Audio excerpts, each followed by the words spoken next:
in South Australia, where the icy winds and towering grey waves of the Great Southern Ocean crash into this island continent. We're here to examine the stories that shaped its history, of those long since past and those who live here now, drawn by an intangible connection to this dramatic and timeless coast. Joining me on this journey, Professor Emma Johnston dives deep into ancient coastal caves. So we just swam through a 5 million year old Gothic cathedral. That's right, yes. Absolutely stunning. A close encounter for Professor Tim Flannery. For the Europeans of 200 years ago, this coastline here was about as unknown as the dark side of the moon. Dr. Alice Garner gets a taste of the gold rush. This is California all over again. While I take to the air to search and destroy. Can we go and attack a submarine now? This is Coast, Australia.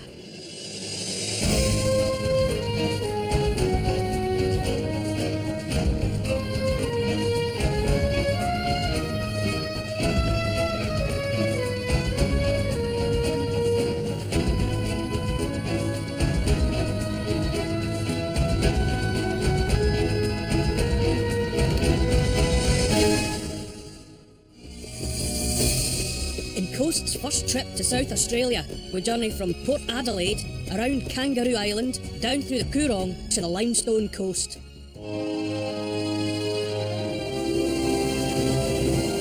Historically, its distance from Europe shaped Australia's destiny.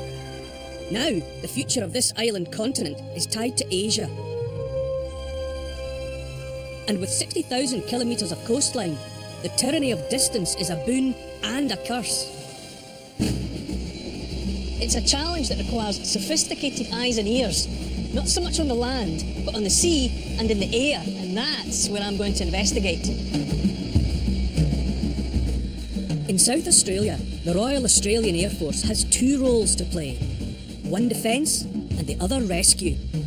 Key to their success is the Orion P3. Capable of flying 3,600 nautical miles in a single mission, it's recognised as the best maritime surveillance plane in the world.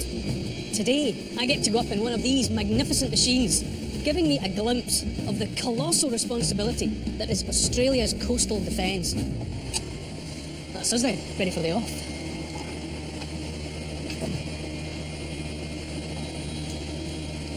Where can I plug this in?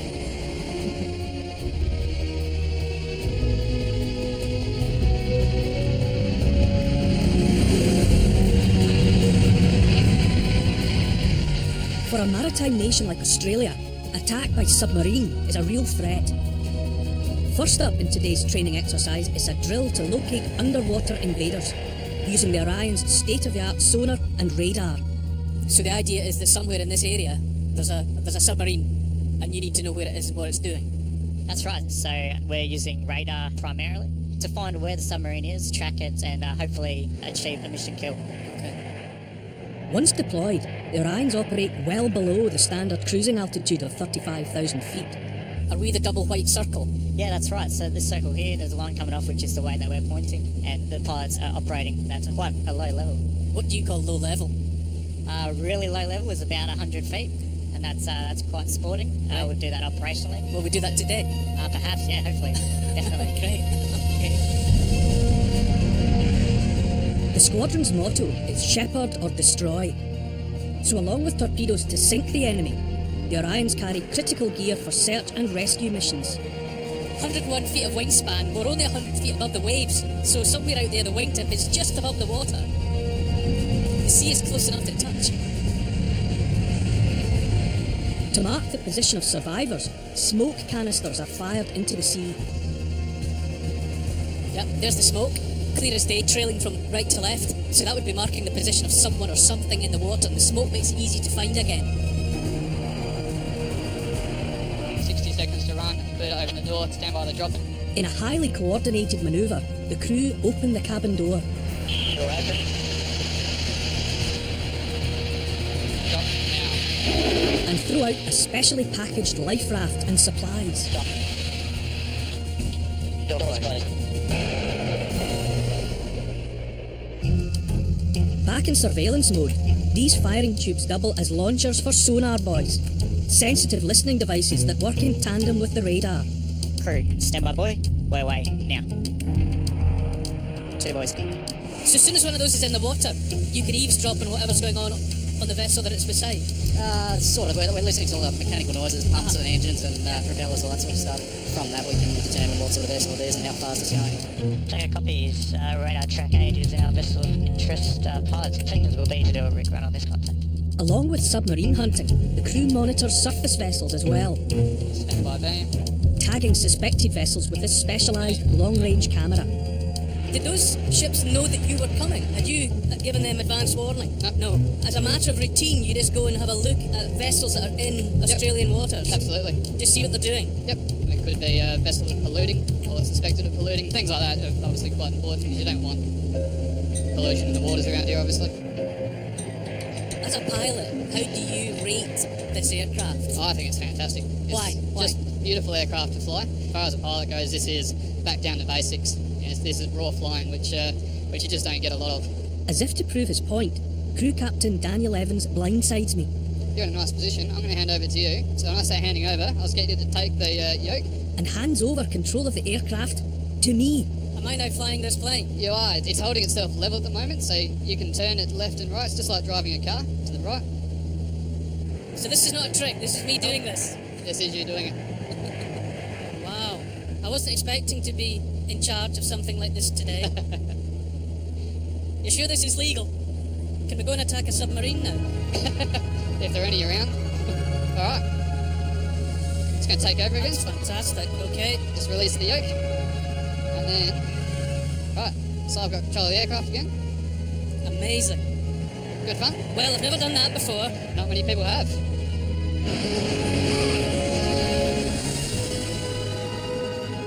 Well, when I got out of bed this morning, I was not expecting to spend part of the day at the controls of a fully tooled up military aircraft.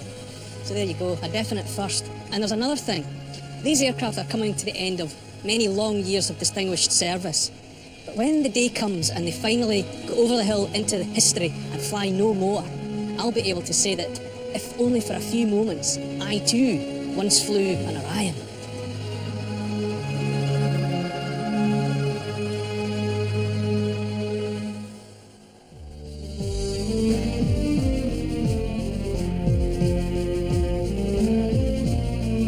Were it not for a remarkable coincidence, the towns and landmarks along the rugged coast of South Australia might not bear the names they do today.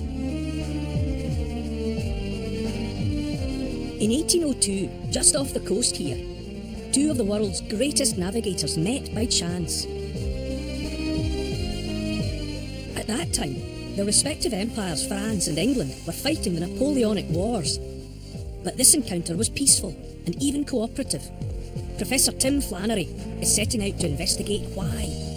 In early April 1802, this was still unexplored country. But the great navigator, Matthew Flinders, was fast approaching from the west. He was the man that gave Australia its name.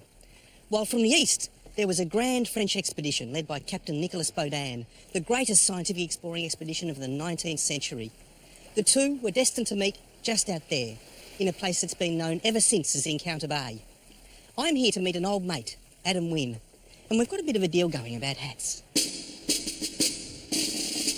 Unbeknownst to one another, both Flinders and Baudin were exploring Australia's coast at the same time.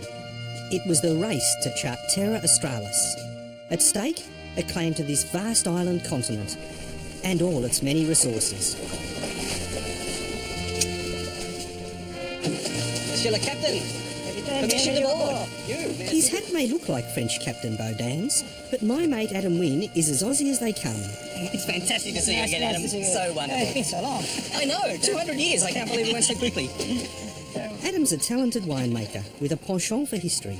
So, Adam, this is Encounter Bay. Yes. Why have you brought me here? Well, this is where an extraordinary meeting took place over 200 years ago between Flinders and Baudin, rivals from rival countries. Was it right here, or do you think? Or... It was just about at this spot. There was probably no two groups of people further from home when you think about it. And it would be like the Russians bumping into the Americans on Mars, you know. What are you guys doing here? Just complete surprise. And of course, at the time, the two countries were at war. In the golden age of exploration, charts and navigational knowledge were currency, highly prized technology that was the intel of the day. But instead of killing one another, Flinders and Baudin chose rather to exchange information courteously. Flinders, of course, had already charted a great area from the start of the Bight to where we are now. Baudin had charted unknown land from near the Victorian border to where we are now. And they compared notes. And it must have come as a bit of a disappointment to Baudin, really, because he was charged with charting the area that Flinders had just visited.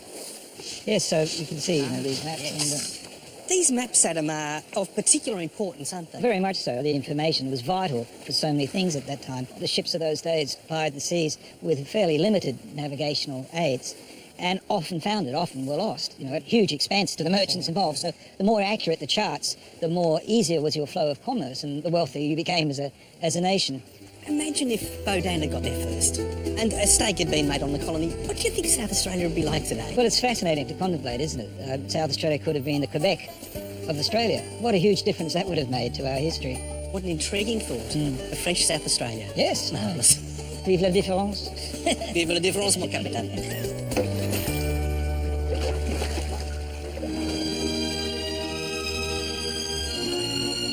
Flinders and Baudin reached a gentleman's agreement to respect the place names each had assigned to the territories they'd charted. Flash forward 6 years and Baudin is dead of tuberculosis. Flinders, captured by the French, is detained in Mauritius. Their agreement broken. All because Francois Perron and Louis de Freycinet, two surviving members of Baudin's team, neglected to mention the agreement back in France and replaced Flinders' English names with French ones on their map. But France lost the Napoleonic Wars, and in 1836 the British Empire proclaimed South Australia as a colony. Flinders' English names prevailed, but because of that chance meeting and gentleman's agreement, South Australia today has more French place names than anywhere else on the continent. Flinders and Baudin would never meet again, and Flinders died the very day that his great work, The Voyage to Terra Australis, was finally published. But the great tragedy of the expedition, I think, lies right here. This is the Murray River mouth, and Flinders had been specifically tasked by Sir Joseph Banks to find the great inland river of Australia. He never saw the river mouth, neither did Baudin, and so the chance for even further greatness and exploration slipped from their grasp.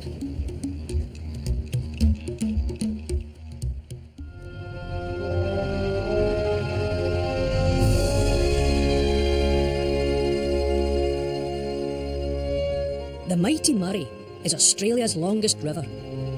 Over 2,500 kilometres, it's the gateway to 3 states, traversing New South Wales, Victoria and South Australia.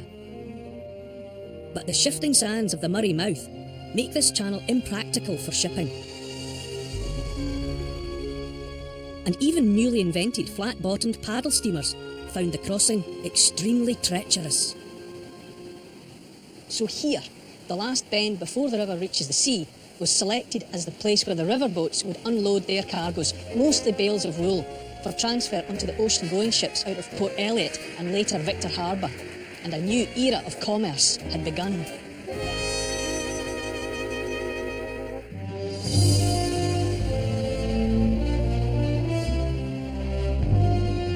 Heading east from the Murray mouth, the coastline sweeps south along a 130-kilometre long stretch of desolate beach-fronted dunes and saltwater lagoons.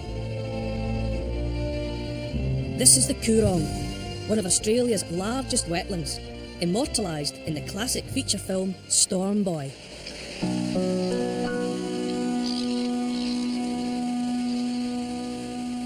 Based on the novel by South Australian author Colin Teeley, Storm Boy is a moving and evocative tale that Brendan Moore remembers well. Storm Boy was released in 1976, and I remember first seeing it when I was 7 years old. And I will never forget that infinite stretch of coastline, those menacing, scary storm clouds, and that sense of isolation. It was the complete opposite of the stereotypical sun-bronzed Aussie. This was a reflective, brooding coast. The film charts the special bond between an isolated young boy and the pelicans that breed here. Want to see what Mr. Percival can do?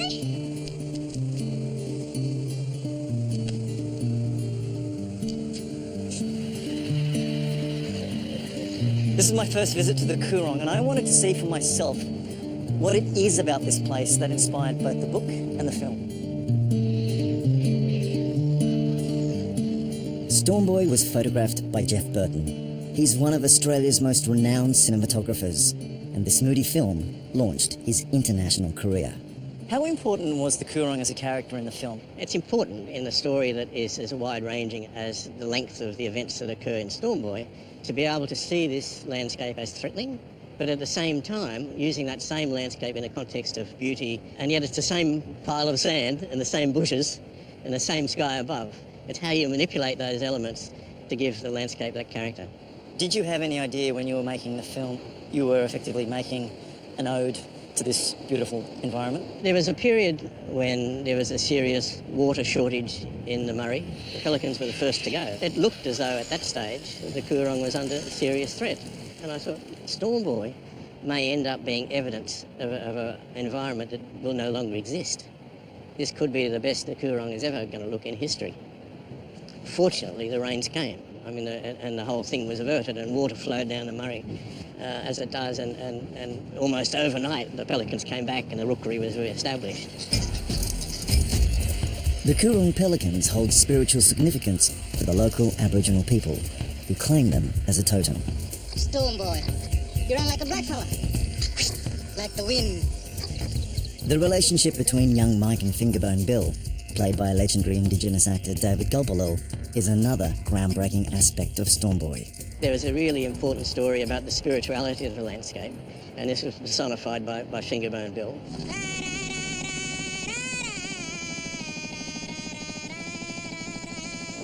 He was a man who had spiritual ownership of this land. His story is a pelican story, and that sort of concept had never been put to Australian audiences before. What were the things, do you think, that the film broke ground on? The most significant thing to Australian cinema audiences was the power of landscape. It was also an alternative way of looking at the coast. This isn't sun-bronzed men on beaches. You know, this is another aspect of Australian beach culture. The film changed perspectives on the natural world, and this was the 1970s, way before the environment became a hot topic. Capturing this ethereal coastal landscape on film was a triumph for Australia's blossoming screen industry. And of course, its principal star, the Coorong.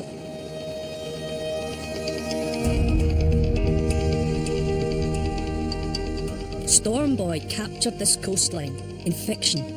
100 kilometres west of here in Adelaide, there's a real-life maritime history waiting to be preserved. While the colonies of New South Wales and Tasmania were established as convict settlements, in 1836, the founders of South Australia proclaimed a different vision. They imagined a colony of religious and political freedom, and all of it supported by business and pastoral investment. So unlike the rest of the continent, South Australia would be built not by convicts, but by free men. Advertisements were placed in the British press to attract the great and the good. Free emigration to Port Adelaide, South Australia. Married agricultural labourers, shepherds, blacksmiths, wheelwrights, tailors, brickmakers, builders, and all persons engaged in useful occupations may obtain a free passage. Strangely, they don't mention archaeologists. But even if their travel costs were covered, free settlers could hardly be expected to sail on convict barks. So in 1862, a group of wealthy Adelaide merchants commissioned a more enticing vessel. Built in the UK town of Sunderland and aptly named the City of Adelaide, she was a three-masted composite clipper and the first of her kind. Peter, how are you? Hello, good to see you. Good to see you, and to see the City of Adelaide. Isn't it magnificent? You do get that sudden sense, that shock of how big a construction she is. Maritime enthusiast Peter Christopher is committed to preserving this iconic remnant of South Australia's maritime history. Genealogists have calculated that about 250,000 people in Australia today can trace their heritage back to this actual vessel. From a technical point of view then, what is a composite clipper and why is it important? Prior to this ship being built, ships were made wholly of wood. The construction of this had an iron frame with wood over that. That meant the ship was much more streamlined, it could actually travel much faster.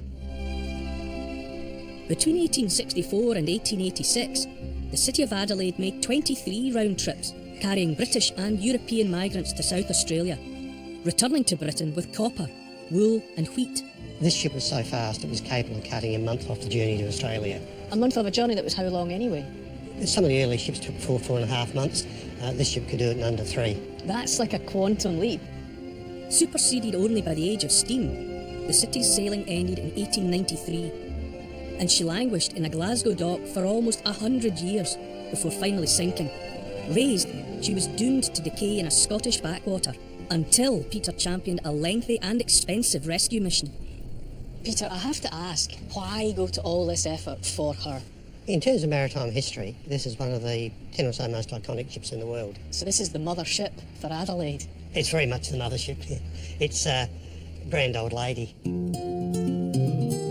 It took 14 years and $4 million before the hull of this regal old clipper could finally be hoisted onto a purpose-built steel cradle and transported by heavy lift carrier back to Port Adelaide and the city she helped build. It's almost an uncomfortable feeling being up against a ship's hull like this. It ought to be in the water. And you're also reminded all the time that it was the work of people. You know, every inch of this would have been touched at some point as people either built it or maintained it or put on the copper cladding. And I don't know, you can hear the voices because it represents the people who built her and the people who were carried inside her. You get a sense of them. Pam Whittle is a descendant, a very special one, and this is the first time she's seen the city here in Adelaide. Hi Pam, how are you? Neil, good to see you. Lovely to see you too. And how do you feel seeing this grand lady for the first time in Australia? I'm feeling absolutely amazed, very emotional, and I just feel it's almost a dream. Pam's great-grandfather, David Bruce, commissioned the building of this majestic old clipper. This ship wouldn't exist without your ancestor. I don't think it would have. In pride of place in photo albums are shots of her and her husband in Glasgow, where in the 80s, the city of Adelaide served as a naval officers' club. Pam had the rare opportunity to spend a couple of nights on board. I can't get over the fact that you, as a descendant of the man who commissioned and had the ship built, has actually slept aboard. That makes me feel very shivery. I imagine my great-grandfather, David Bruce, watching over me. I had this feeling that there was some link, or more than some, a lot of links. More money is needed to fully restore the city of Adelaide. And so, after 150 years, this hulking relic of the golden age of maritime history waits patiently in her new dock. And for the descendants of the passengers who arrived aboard her, her homecoming here is a new chapter. It's about history being brought to life for a whole new generation.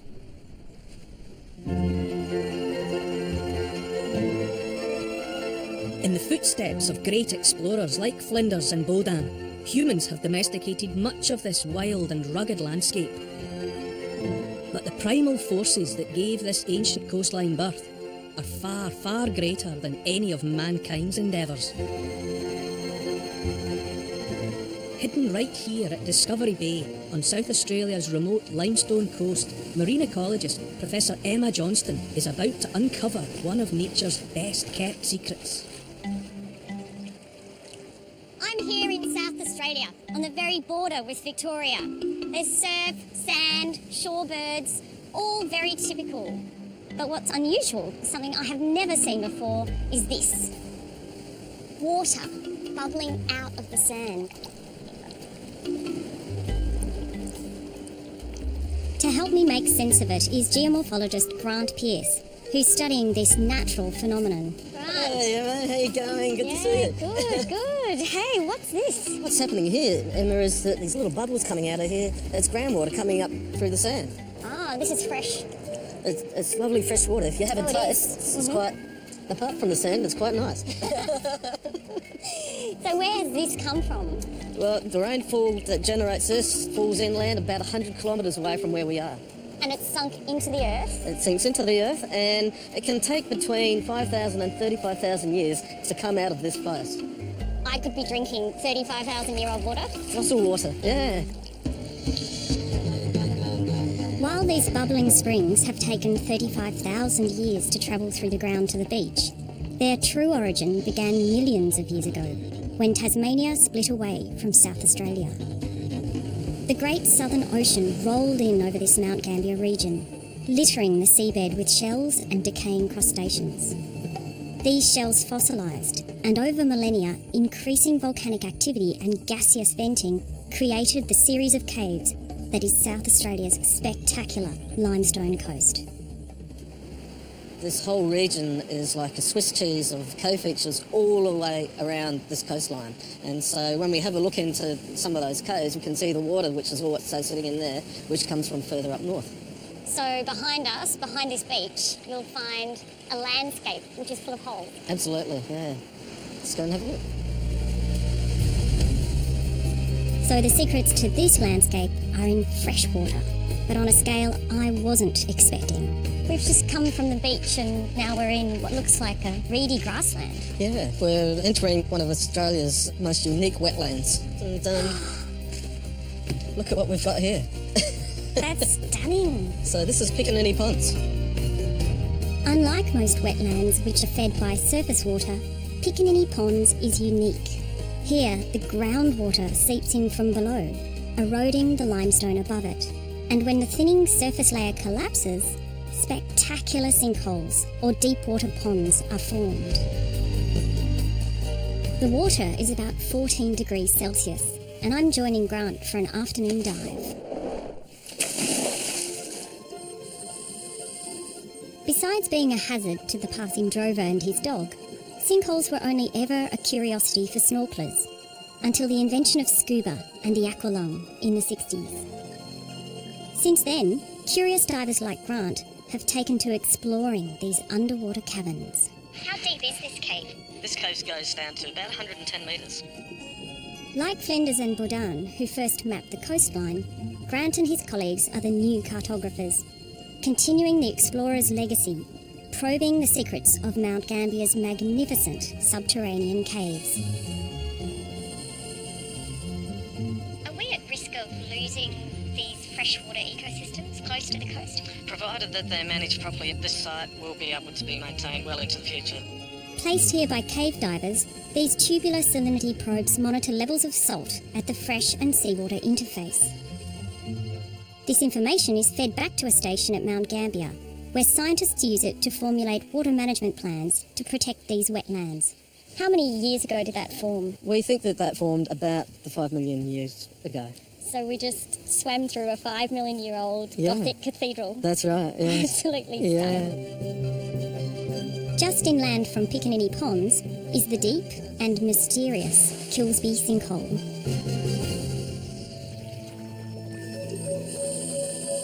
Water is so clear. Why is it so clear? The limestone acts like a giant coffee filter, and it just filters out any of the impurities in the organics, and what you see here is water that we can drink. And as science follows the cave divers, who knows what incredible breakthroughs might emerge as modern-day explorers like Grant uncover secret wonders in these subterranean cathedrals of light.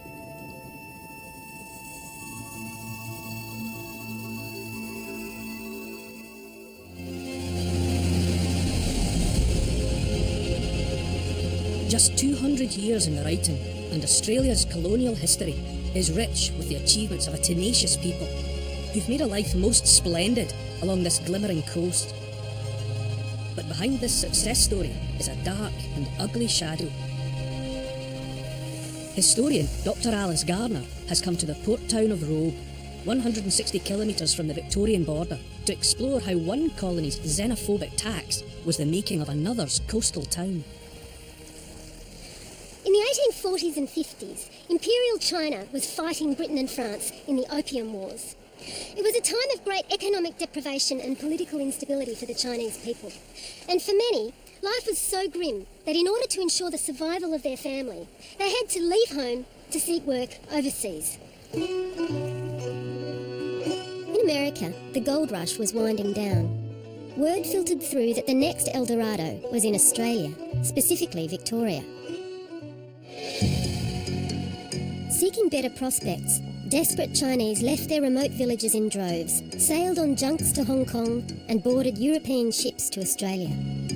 But the Victorian government considered the influx of Chinese fossickers a threat, and in 1855 imposed a £10 poll or head tax on all Chinese landing in Victoria, an attempt to keep them out of the colony. It was a blatant act of racism because it applied only to the Chinese. In response, Hong Kong shipping agents redirected their vessels to South Australia, where there was no Chinese landing tax, at least not yet, and unloaded their passengers here at Gishan Bay. And so, on January 17th, 1857, the sleepy town of Robe awoke to find a British ship anchored in the bay. 265 Chinese disembarked that morning, the first of some 15,000 to pass through Robe in the coming year. And when they set foot on dry land, they discovered they would have to walk to the Victorian goldfields. That's more than 400 kilometres away. Writer and researcher Liz Harfel is the full book on Robe and its history. Liz. Hello, Alice.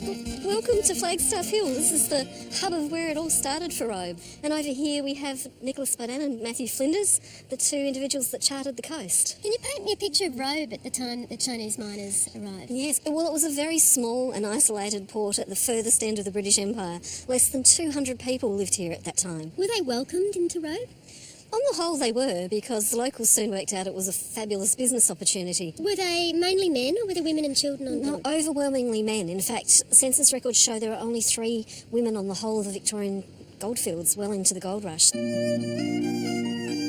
Victorian gold rush was a jackpot for the townsfolk of Robe. The Celestials, a name given to the Chinese, needed to eat, sleep and prepare for their arduous journey to the goldfields of Ballarat. Robe locals were able to charge exorbitant prices for goods and services, and when the cash ran out, there were exotic possessions to barter. The local government even levied a 5% customs duty on opium, legal at the time, brought into Australia by the Chinese miners. Got some essential supplies here, the kind of things that the Chinese miners might have taken with them for their walk. Of course, they also would have needed mining supplies or equipment. Oh, but I think this is heavy enough. And now, having sailed from southern China, the journey's only just beginning. It's over 400 kilometres to Victoria. And so, burdened with kit, they trekked to the central Victorian goldfields, over swampy trade tracks and in blistering 40-degree heat. Tough times awaited the Chinese on the Victorian goldfields, and most eventually went home if they could afford it. But many chose to carve out a life here, and prospered, and changed this immigrant country of ours forever.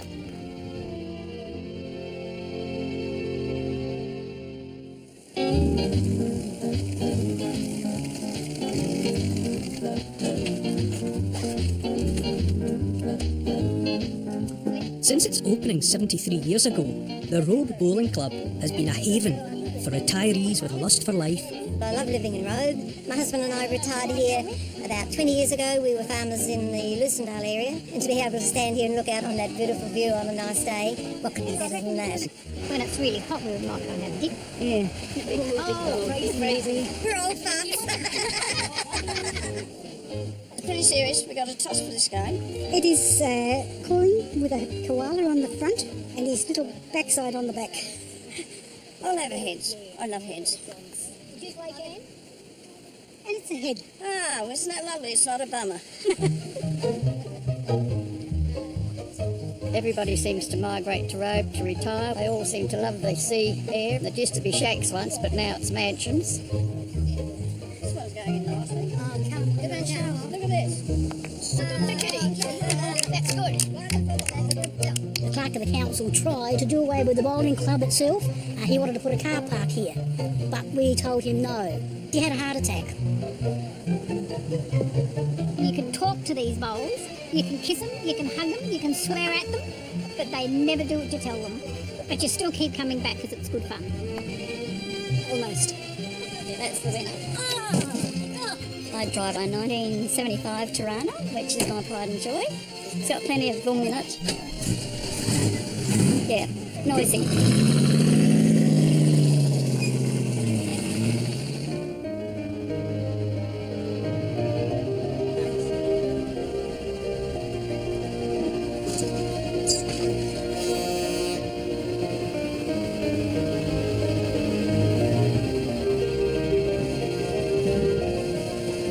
Ferry journeys like this are so reminiscent of so many journeys that I've made around the British Isles, particularly in the west of Scotland, that in fact I couldn't be further from home.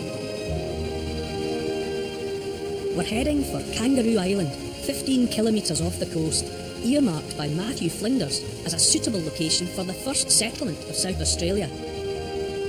But the inclement conditions forced those first settlers to abandon the island and move to Adelaide.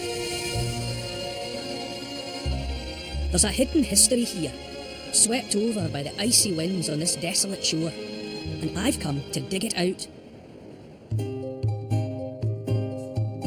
At least a decade before Flinders, Kangaroo Island was already a haven for a community of wild men, tough, flinty-eyed crewmen who jumped ship to escape appalling working conditions, seeking refuge on islands like this. They were hunting whales and seals for oil and fur. But it was another furry beast that gave this island its name. In March 1802, hungry and short on supplies, Matthew Flinders and his crew on the Investigator docked here. In fact, Flinders wrote that Kangaroo Island was so named because it was these animals that saved them. He was here for about 6 weeks, and during that time, his crew augmented their diet by slaughtering and eating over 30 of these poor beasts. So, replenished, the Investigator sailed on, but as you can see, the kangaroos remained, to provide a great deal of fascination for Flinders' French counterpart, Nicolas Baudin, who was so enamoured of these bizarre creatures that he took 2 of them back to France as presents for none other than Josephine Bonaparte. Joined by escaped convicts bringing abducted Aboriginal women with them, the renegade wild men of Kangaroo Island sold sealskins and oil to passing ships for rum, tobacco, firearms, tools and other necessities. It was the beginning of a profitable fur trade, but easy pickings on the island plunged seal numbers to the point of extinction. Dr. Karen Walsh is an archaeologist who's been uncovering some startling new evidence about this early colonial time. Hi, Karen. Was there an Aboriginal population on Kangaroo Island when the Europeans arrived? No, but they had been here. Right, how do we know that? Because of the stone tools that were left here by them. And how recent? When did they leave? Probably about 5,000 years ago. Karen recently made a remarkable discovery, one that unlocks a previously unknown piece of the fur trade puzzle. So you were just walking through here, just seeing what there was to be seen? Yes, that's right. Well, I was looking for stone tools, really, to record stone tools left on the surface by Aboriginal people. But instead, what I came across was this site, which was covered in animal bone. And bone doesn't last that long on the surface, so it had to be a recent site, which made me immediately think about the whaling and sealing industry that was happening here on Kangaroo Island from roughly 1800, if not a bit earlier. But you could see right away that it wasn't seal bone. That's right, it wasn't seal bone, so I was quite flummoxed by it in the beginning. Karen had discovered an archaeological treasure trove of wallaby bones. Brand new evidence to prove that the wild men of Kangaroo Island adapted to declining seal populations by hunting wallabies for their fur. And why are they worth harvesting? What is good about a wallaby? Yeah, well, the wallaby furs are quite good in themselves, but here on Kangaroo Island, the fur is extra thick because it's such a cold, exposed place. Right. And so the furs from this island were preferred in the fur industry. How does this compare to other sites of this sort elsewhere in this part of the world? This is the only site that I'm aware of in the whole of the Southern Hemisphere. This is it. I cover so many different kinds of stories on coast, and it's always a pleasure, therefore, when I stumble across something like this, which is a story for an archaeologist. It took someone like Karen walking through this landscape, trying to understand the archaeology of this place, to notice the significance of a bone like this. And what she has unearthed is an industry that appeared spontaneously in this part of the world as people in extremis struggled to make a living and to survive and to triumph over their circumstances on the coast.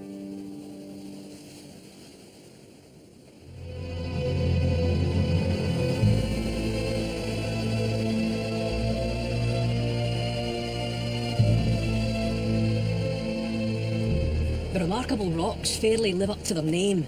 Here we're in the presence of a masterpiece on display in the world's most spectacular natural gallery.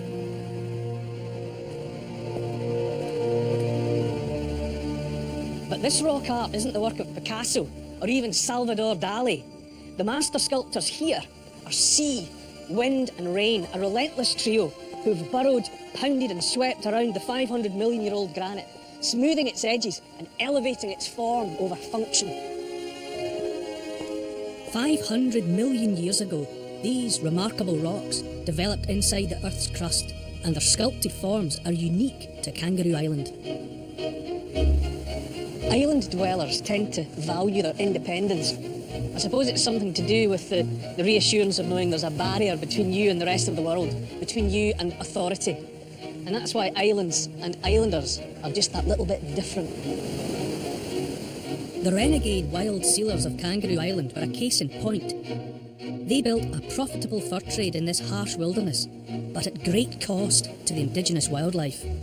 In just over 30 years, between 1803 and 1834, at least 100,000 fur seal skins were harvested on Kangaroo Island alone for export to Europe and Asia.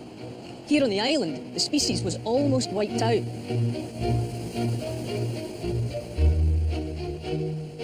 I'm joining sea lion specialist Dr. Simon Goldsworthy and Ranger Clarence Kennedy on a field trip to count the current population. These are all sea lions, there's no seals here. Well, sea lions are seals. Is the species effectively still trying to compensate for that big hit that was taken in the 19th century? Yeah, exactly. And so fur seals, which were taken in huge numbers around Kangaroo Island, have undergone quite a spectacular recovery in southern Australia since about the late 1970s. But sea lions haven't undergone a recovery, as we've seen with the Australian... All these animals we can see here are sea lions, and that's the species that's struggling to bounce back. That's right. It's estimated that there are fewer than 15,000 Australian sea lions alive. 85% of them live in South Australia, and Seal Bay is one of the largest breeding sites. To track the colony's population, the sea lions of Seal Bay are microchipped. No chip, Larry. So he's a sub-adult male. And with the help of their own specially designed app, Simon and Clarence monitor population growth every 2 months, scanning the whole colony to identify newborns. What is it, do you think, that's attracting the sea lions and the seals to Kangaroo Island? And why do the sea lions particularly like Seal Bay? You don't find sea lions breeding on the mainland where humans can hunt them. Right. So offshore islands are their domain. We're just really fortunate, I think, that this site was a place that was very inaccessible, and this is where they've hung on, basically. But while hunting is no longer a threat to this protected sea lion colony, human impact remains a clear and present danger. Over the last 25 years here, this population has declined by over 30%. We discard 7 billion tonnes of debris into the oceans every year, and furthermore, sea lions get caught up in huge trawling gill nets. Now, what's happened in the last 5 years has been some major changes in the way that fisheries operated. Many animals would come ashore with gill net wrapped around their necks. So there's a ban of gill net fishing to protect this colony. So here's yet another species that has suffered so much from contact with humankind. It feels as if the cards are stacked against them. It's why a place like Seal Bay on Kangaroo Island is so important, because it's at least a safe haven for some of the sea lions.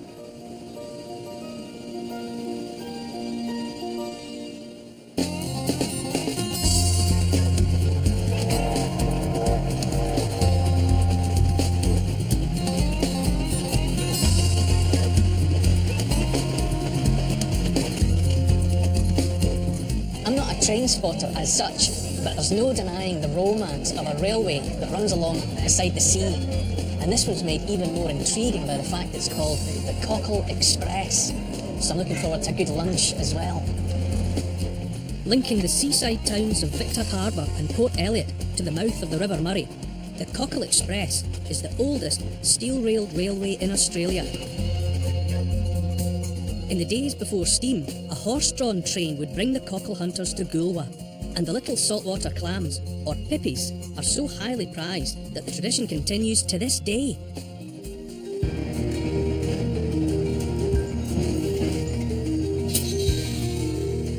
The sandy beaches near the Murray River mouth are the perfect place to find cockles, or pippies. And Alf here is about to teach me that pippies dance. So this is how you do cockling Australian style, yeah? This is the cockle shuffle. The cockle shuffle? Yeah. Looks more like the twist to me. It's the twist, the shuffle. Does that just disturb them and make them... Lift them up and you can feel them under your feet. Beautiful. Good size. Millions of them coming up. Millions of them. Have Australians always made food out of these? Well, they've probably been popular for the last 20,000 years for our local indigenous aborigines up here. The Italians came along and we perfected the recipe, I think. We introduced pasta. So it's the Italian influence. I get you, right. Right, should we cook some of these? Love to.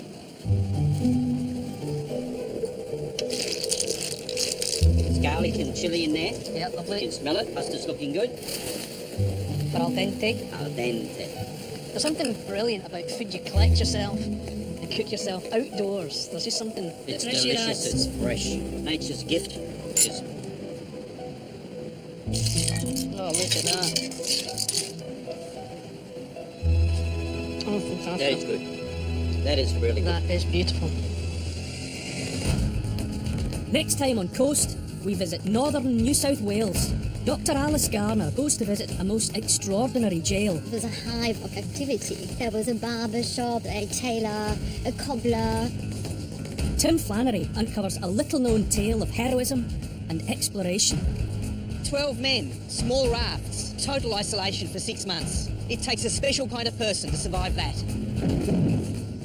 While I discover the personal cost of a secret war. The government certainly didn't want it to be public knowledge in case the populace got panicked.